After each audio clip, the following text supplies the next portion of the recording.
All of you, जय श्री कृष्णा। आज हम कारक प्रकरण जो है संस्कृत में, जो पिछला वीडियो आप देख चुके होंगे, प्रथमा और द्वितीय विभक्ति के बारे में पढ़ा था, उसका थोड़ा सा रिवाइज करवाएंगे और बाकी आज तृतीय और चतुर्थी विभक्ति को पढ़ेंगे। तो बिल्कुल ध्यानपूर्वक आपको देखना है, ठीक है ना। अपन ने अभी तक जो कल पढ़ा था उसमें तो पढ़ा था कि कारक होता क्या है। कारक जो होता है ये चिन्ह के रूप में इसका प्रयोग किया जाता है, ठीक है ना। 6 लगाकर अपन शुरू से पढ़े हुए हैं कि कर्ता ने कर्म को करण से, है ना, संपदान के लिए उपादान से अलग, संबंध काके की रारेरी, अधिकरण में पेपर, संवेदन संबोधन हे ओ अरे। तो ये जनरल बात थी हमारी। आज हम बात करेंगे कारक में। सबसे पहली जब बात में मैंने पहले बताई थी कि कारक बना कैसे हैं। सबसे पहले क्री धातु में, इसमें क्री धातु में वृणुल प्रत्यय है ना, ये मैं बता चुका हूँ आपको। वृणुल प्रत्यय लगने पर क्या बना है आपका कारक। दूसरी बात इसमें सबसे इंपॉर्टेंट आती है इसकी परिभाषाओं के बारे में। क्रिया जनकत्वम कारकम, क्रिया का जो जनक है, सिंपल सी परिभाषा, क्रिया का जो जनक है उसे हम क्या कहेंगे, कारक कहेंगे, ठीक है। और कारकों की संख्या कितनी बताई थी, 6। कितनी बताई गई है, 6। वैसे हम जब विभक्ति पढ़ते तो विभक्तियाँ 7 होती हैं, है ना, लेकिन वो चिन्ह के रूप में प्रयोग किया जाता है विभक्तियों को। अब कारक के अलावा एक चीज़ और होती है, वो होती है उपपद विभक्ति। क्या होती है, उपपद। उपपद विभक्ति जो होती है उसका बहुत महत्व है, क्योंकि वो विशेष नियम के कारण उसको वहाँ कारक चिन्ह होते हुए भी वहाँ पर उस कारक का प्रयोग नहीं किया जाता है। तो वो हम आगे पढ़ेंगे। चलिए, अभी तक हम पढ़ चुके हैं प्रथमा। प्रथमा में 2 ही सूत्र थे। पहला था स्वतंत्रतः कर्ता, जो स्वतंत्र होता है वो कर्ता होता है। राम जाता है तो राम जाने में के लिए स्वतंत्र हैं, तो यहाँ पर था। दूसरा प्रातिपदिक लिंग परिमाण वचन मात्र है, अर्थात जिसका नाम निश्चित रूप से हो उसे हम क्या कहते हैं, प्रातिपदिक कहते हैं, ठीक है। ये चीज़ मैंने आपको बताई थी। उसके बाद इसमें संबोधन में भी प्रथमा होती है, ये भी अपन पढ़ चुके हैं। द्वितीय के अंदर बहुत सारे हमने सूत्र पढ़े थे, ठीक है ना। द्वितीय विभक्ति के अंदर कर्तुरुषतम कर्म कर्ता किसी को चाहता है तो जिसको चाहता है उसमें द्वितीय विभक्ति होती है, उसकी कर्म संज्ञा हो जाती है कर्म द्वितीय से। फिर एक अकथितम सूत्रता, 16 द्विकर्मक धातुएं थी। एक है अधिसिंग स्थास कर्म, ये हम पढ़ चुके हैं। आज हम हमारा जो शुरू करते हैं तृतीय विभक्ति। क्या पढ़ रहे हैं हम, तृतीय विभक्ति। देखिए बहुत ध्यानपूर्वक आप इसको समझिएगा, तृतीय विभक्ति को, ठीक है। और इसको थोड़ा समझने के साथ इसके लिए सूत्र हैं स्पेशली तृतीय विभक्ति के लिए। साधकतम करणम, साधकतम बता, किसी साधन के द्वारा यदि कोई कार्य किया जाता है तो वहाँ पर करण संज्ञा होती है, और करण संज्ञा से कित करणों तृतीया, जिसकी करण संज्ञा होती है उसका कर्ता के अंदर कौन सी विभक्ति लगती है, तृतीय विभक्ति लगती है। ये चीज़ मैं बता रहा था। चलिए पढ़ के देखते हैं, शुरू करते हैं हम। सूत्र हैं साधक तमम करणम, क्रिया की सिद्धि में जो सबसे अधिक उपकारक होता है उसे हम क्या कहते हैं, करण कहते हैं, ठीक है ना। इसको आप समझने की कोशिश कीजिएगा। और थोड़ा सा मैं इसको बड़ा कर देता हूँ आपके लिए। फिर अब इसमें बात आती है कि जैसे किस क्या साधन, देखिए वह हाथ से मिठाइयाँ खाता है, तो कहाँ से करा, हाथ से। सह क्या आएगा, सह हस्तेन, हस्तेन में कौन सी विभक्ति लग गई है, तृतीया। क्यों, क्योंकि यह हाथ साधन है, इसलिए यहाँ पर तृतीय विभक्ति हो। क्या करा, मिष्ठान, मिष्ठान यानी मिठाई को, है ना, क्या कर रखा है, वितरती यानी वितरण करता है, ठीक है। मिष्ठान वितरण रूपी कार्य को करने के हाथ से अधिक सहायक हैं। जो चीज़ सहायक है वो क्या है, हाथ है, तो हाथ में कर्ण संज्ञा हो जाएगी। इसी प्रकार से अहम हस्तेन पत्रम लिखाने, मैं हाथ से पत्र लिखता हूँ, तो यहाँ पर हस्तेन में तृतीय विभक्ति है, कर्ण कारक है। समझ में आ रही बात आपको। जिस साधन के द्वारा कोई भी कार्य किया जाए वहाँ पर तृतीय विभक्ति होती है, सिंपल सा मैटर है। राम ने रावण को बाण से मारा, तो राम ने रावण को बाणेन, किससे मारा, साधन क्या है, बाण, तो उस बाण में क्या हो गया, बाणेन हत यानी मारा। तो आपको क्लियर हो गया होगा, किसी भी साधन के द्वारा यदि कोई कार्य किया जाता है तो उस साधन में कौन सी विभक्ति होती है, तृतीय विभक्ति। बस इसी को कहते हैं साधक तम करणम, ठीक है। चलिए आगे इसमें बताया गया है कृत करणयो तृतीया, कर्ता में, कर्ता के कर्ण जो में तृतीय विभक्ति होती है। कर्ता में जहाँ पर कर्ण आता है ना, कर्ण कहाँ आता है, साधन में, तो उस साधन की तृतीय विभक्ति इस सूत्र से होती है। किस सूत्र से होती है, कृत करणयो तृतीया।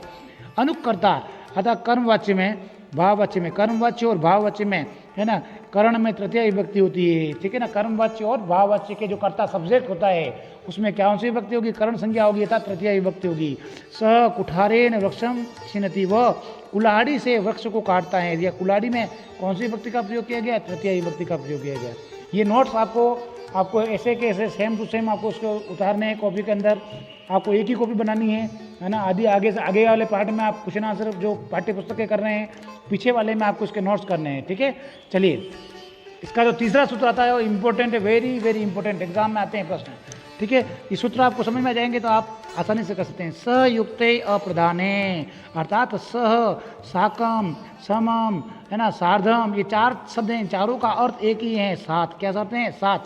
आदि सहायक शब्दों के योग में अप्रधान में तृतीय विभक्ति होती है। बात समझना इसको कि जहाँ पर ये 4 शब्द आ जाएंगे, सह, साकम, सार्धम और समम, जिनका अर्थ होना चाहिए साथ, वहाँ पर कोई अन्य विभक्ति होते हुए भी आपको कौन सी लगानी है? तृतीया। जैसे वह राम के साथ जाता है, वह राम के साथ जाता है, क्या है? जाता है। अब देखिए, वह राम के साथ जाता है, क्या हो रहा है? साथ आ गया ना, साथ, तो राम के कौन सी विभक्ति? षष्ठी विभक्ति। लेकिन यहाँ पर क्या होगा? स रामेण सह गच्छति। तो यहाँ रामेण में तृतीया विभक्ति क्यों आई है? क्योंकि स युक्तेन अप्रधान सूत्र से। तो यही बात मैं आपको बता देता हूँ। देखिए, पुत्रेण स आगत पिता, पिता पुत्र के साथ आता है।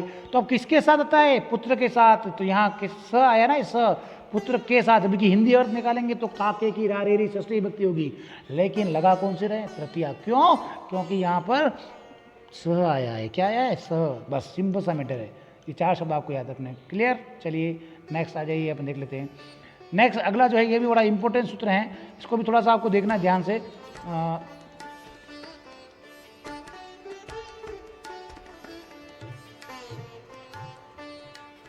थोड़ा सा फिर चला गया चतुर्थ। चलिए, बहुत ही अच्छा और इम्पोर्टेंट सूत्र है ये। इसमें कहा गया है, ये ना अंग विकारे, शरीर के जिस अंग में विकार या शरीर अवराधी विकार समझा जाए, वहाँ जो है अंगवाचक जो भी शब्द हैं उसमें तृतीय विभक्ति होती है। बात समझने की कोशिश करना, मैं इसको और क्लियर कर देता हूँ। किसी भी अंग में, कोई व्यक्ति में कोई विकार है, कोई दिक्कत है, कोई प्रॉब्लम है, जिस अंग में प्रॉब्लम है उसमें तृतीय विभक्ति लगी। सिंपल है। कोई व्यक्ति आँख से काना है तो आँख में तृतीय विभक्ति लगी। कोई जैसे कि हाथ से अपंग है तो उसमें तृतीय विभक्ति होती है। पाँव से लंगड़ा है, पाँव में तृतीय विभक्ति होती है। बात सिंपल सी है, ठीक है। दोनों आंखों से अंधा है तो दोनों आंखों में तृतीय विभक्ति आ जाएगी, जो द्विवचन आ जाएगा। तो समझने की बात है यहाँ पर।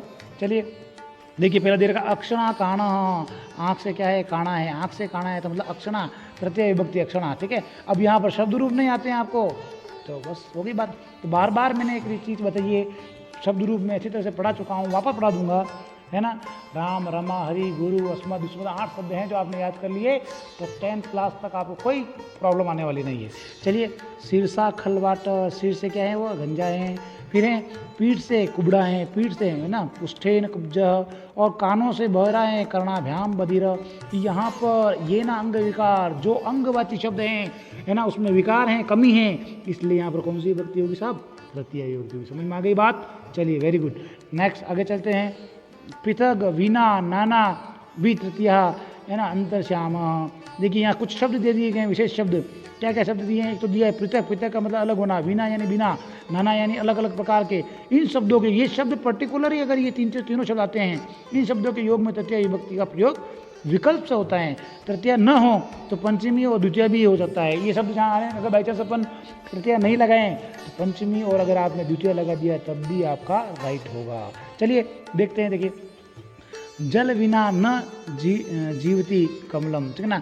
जल के बिना कमल का जो जीवन नहीं है, जल के बिना कमल जीवित नहीं रह सकता है, किसी भी स्थिति में नहीं रह सकता है। तो यही बात यहाँ कही। क्या शब्द आया? बिना, ठीक है। चलिए फिर आ रहा है ग्रामम पृथक, ग्रामीण पृथक अथवा ग्रामात। क्योंकि यहाँ पर 3 चीज़ें दी गई हैं। यहाँ पर ग्रामम द्वितीय दे दी, यहाँ तृतीय दे दी, और यहाँ ग्रामात भी दे दिया, तो मतलब पंचमी भी दे दी। कहने का मतलब यह है, क्योंकि शब्द क्या है यहाँ पर? पृथक शब्द आया। क्या शब्द आया? पृथक, अलग होने के अर्थ में। तो इसलिए गांव से अलग होने के अर्थ में आया है। तो ये 3 शब्द हैं, पृथक, विना और नाना। तो यहाँ पर कौन सी विभक्ति होगी? तृतीय विभक्ति होगी। तो बहुत ध्यान रखने की आपकी बात है, बिल्कुल ध्यान रखें। चलिए, तो यहाँ तक हमारे ये तृतीय विभक्ति को सूत्रों के समझ में आ रहा होगा आपको। नहीं भी आ रहा तो टेंशन लेने की जरूरत नहीं है आपको, थोड़ा सा, है ना। चलिए आगे बात करते हैं हम चतुर्थी विभक्ति की। जो इंपॉर्टेंट सूत्र थे 3-4 मैंने बता दिए हैं आपको, इससे आगे बाहर नहीं आएगा। ठीक है, और वापस अपन रिवीजन भी करेंगे इसका। चतुर्थी विभक्ति बहुत इंपॉर्टेंट है। सब चतुर्थी विभक्ति का मतलब क्या होता है, संप्रदान कारक होता है, और इसका जो संप्रदान विधायक सूत्र है वो है कर्मणा यम विप्रेति सह संप्रदानम। कर्मणा यम विप्रेति सह मतलब जिसको दान दिया जाए, अर्थात कर्ता दान कर्म के द्वारा जिसे अभिप्रेरित करता है, अर्थात कर्ता जिसे कुछ देता है या जिसके लिए कुछ करता है वहाँ संप्रदान कहलाता है। मतलब किसी भी व्यक्ति को कुछ दिया जाए, दान आदि दिया जाए या कुछ कार्य किया जाए तो जिसको देता है, जिसको, उसमें कौन सी विभक्ति की, चतुर्थी। It is very very important, ठीक है सब। चलिए अब देखते हैं इसमें क्या है। संप्रदान सम्यक पतीयते अस्मै ततः संप्रदानम। संप्रदान क्या है, सम्यक रूप जो दिखाई देता है, जिसे कुछ दिया जाए परंतु उस वस्तु का वापस न लिया जाए, वह संप्रदान कहलाता है। मतलब देखिए, आपने किसी आपका गेहूं लेके गए, है ना, और गेहूं को अपन आटा बना के लेके दिए, आटा बनाने के लिए गेहूं को दे दिए, तो उसको दिया तो वापस लेके आएंगे, है ना, तो वहाँ पर आपका संप्रदान नहीं होगा। इसी प्रकार से हमारे कपड़े हैं और कपड़ों को प्रेस करने के लिए धोबी को दिए हमने, तो धोबी को दिए हैं तो वहाँ पर भी नहीं होगा संप्रदान। क्यों? क्योंकि उसको हम वापस लेने वाले हैं। लेकिन हमारे घर पर कोई आया, भिखारी आ गया, कोई मांगने वाला आ गया, हमने उसको दे दिया तो उससे वापस थोड़ी लेंगे, तो दे दिया तो दे दिया। तो दान देने के अर्थ में, वापस न लेने के अर्थ में हो, तो वहाँ पर कौन सी विभक्ति होती है आपकी, चतुर्थी विभक्ति, संप्रदान कारक होता है। बस यही बात यहाँ मैं कहना चाह रहा हूँ। अब बात समझिए, जैसे माता बालक को फल देती है, अब माता ने बच्चों को फल खाने के लिए दे दिया तो वापस थोड़ी लेगी क्या, है ना, खाएगा। तो बालकाय फलन किसको दे रही है, बालक को, जिसको दिया जाए उसमें कौन सी विभक्ति होगी, चतुर्थी, संप्रदान कारक। तो माता बालकाय फलन ददाती, राजा ब्राह्मणाय गाम ददाती। राजा ने ब्राह्मण को गाय दे दी, वापस लेगा क्या, नहीं, ठीक है। तो यहाँ पर भी क्या होगा, ब्राह्मणाय, क्या दे जाएगा ये, ब्राह्मणाय। तो आप समझ में आ रहा होगा आपको, ठीक है। उसके बाद चलिए आप अपन देते हैं रुच्यता नाम प्रियमाणा, अर्थात जहाँ पर रुचि हो, रुचि धातु यानी अच्छा लगना, रुचि का मतलब क्या होता है, अच्छा लगना, पसंद आना, है ना, तो यहाँ पर ये धातु आ जाएगी, है। तो तथा इस अर्थ के अन्य धातुओं में प्रयोग में जिसको प्रियमाण हो, अर्थात पसंद होता है, जिसको पसंद होता है, उसमें कारक में संप्रदान संज्ञा होती है, ठीक है ना। और चतुर्थ संप्रदान में कौन सी विभक्ति होगी, चतुर्थी विभक्ति होगी। तो यहाँ पर आप ध्यान रखिए, रुच धातु, कौन सी धातु दे दी गई है, रुच धातु दे दी गई। तो रुच धातु का मतलब होता है अच्छा लगना, ठीक है।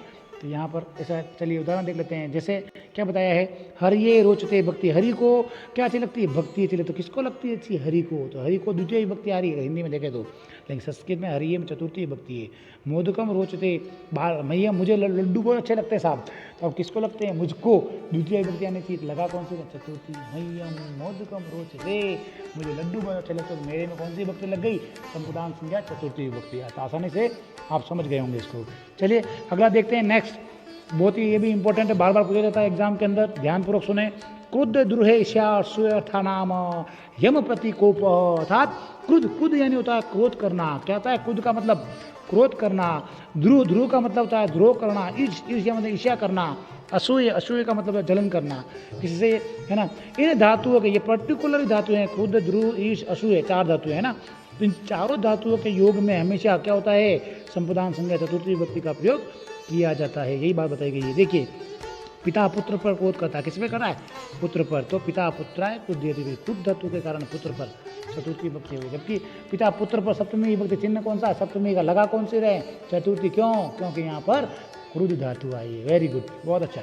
चलिए नेक्स्ट, दैत्या देवेभ्य असूयति, दैत्य जो हैं क्या करते हैं, देवों से क्या करते हैं, जलते हैं। जलते ही स्वाभाविक है, कोई अच्छा कार्य करेगा तो उसे जो जलने वाला उसे क्या कहेंगे, हम दानव ही कहेंगे।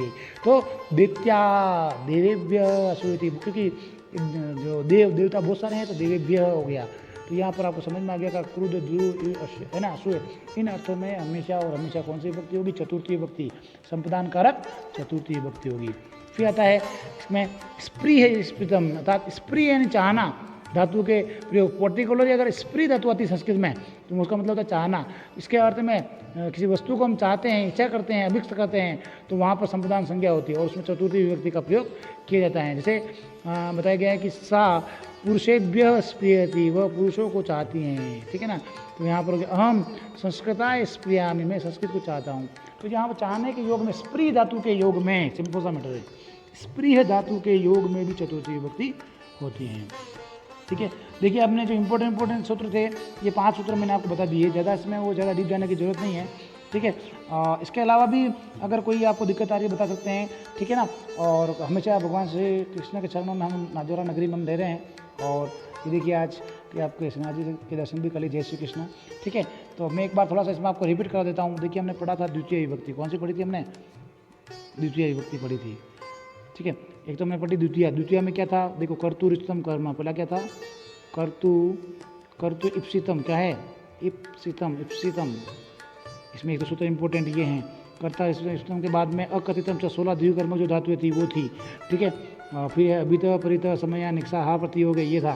तो ये जो सूत्र मैंने पढ़ाए हैं वीडियो में वो आपको देखिएगा घर पे, आज जो बताए हैं इसको देखिएगा, कहीं कोई घबराने की जरूरत नहीं, और आराम से आप बैठ के करिएगा। वापस रिपीट कर रहा हूँ, कॉपी एक ही बनानी है। आगे वाले पार्ट में आपको क्वेश्चन आंसर करने हैं, और पीछे वाले जो पार्ट है लास्ट है ना, जो आधी कॉपी के बाद वाला, वहाँ पर आपको क्या करना है, आपका ग्रामर का काम करना है। ग्रामर में बहुत सारे टॉपिक मैं पढ़ा चुका हूँ, यूट्यूब पर जा करके चैनल को आप सब्सक्राइब कर दीजिए, जो भी वीडियो डालूंगा उस पर आ जाएगा, ठीक है ना। और आपको वहाँ पर सभी वीडियो मिल जाएंगे, तो आप देख सकते हैं। संधि समास प्रत्यय सब पढ़ा रखा है, तो वापस रिवीजन करेंगे, कोई दिक्कत नहीं, ठीक है। चलिए बहुत बहुत धन्यवाद आप लोगों का, ठीक है ना। और काम होमवर्क कर लीजिएगा। Thank you.